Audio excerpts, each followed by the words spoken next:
Today I want to talk about how to grow the African-American middle class and to provide a new deal for Black America. We are now seeing unemployment rates that are below 4%. And in fact, if you even look more specifically at unemployment rates amongst Latinos and amongst Blacks, it is now at historic record levels in terms of lows.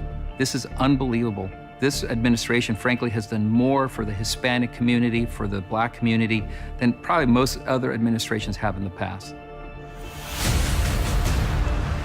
Well, at the beginning of the Obama years, especially within the Black community, we were all excited that America had proven that it was able to get past this racist background. And we were excited about being able to elect the first Black president. We thought for sure he would do things specifically to help the intrinsic and intransigent problems within the Black community, the high unemployment rate, the Black-on-Black crime. Shooting violence has gotten so bad in Chicago that gunfights are breaking out now at existing crime scenes. And even with police in close proximity. We got shots fired over here. And then as he got settled into office, the cloud of disappointment began to settle in within the Black community. Members of the Black caucus could not get a meeting with the first Black president, never addressed the Black unemployment rate, and that's when the bottom fell out of our support for President Obama. And one of the things, though, unfortunately, under the Obama administration, truly people believed that the American dream was dead. What the Black community is looking for is a reason to change their habits. And I think that's part of the reason that President Donald Trump came onto the scene. Entrepreneurship.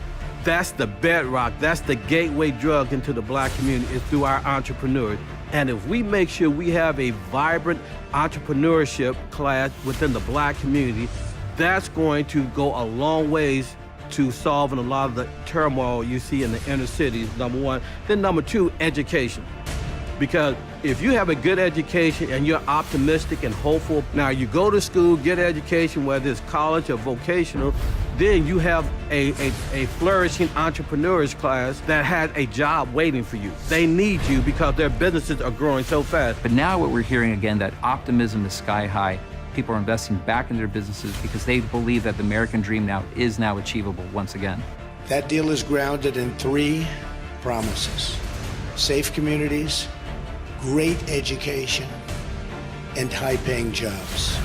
And the moment you reach out to them and you start taking them seriously as businessmen, you're gonna see actual conservatism come into the picture, actual ideas come into the picture. I will also propose tax holidays for inner-city investment, a new tax incentive to get foreign companies to relocate in blighted American neighborhoods, and they will do that.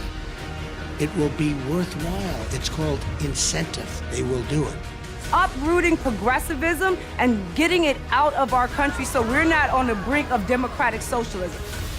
I will produce, and I will get others to produce, and we know for a fact it doesn't work with the Democrats.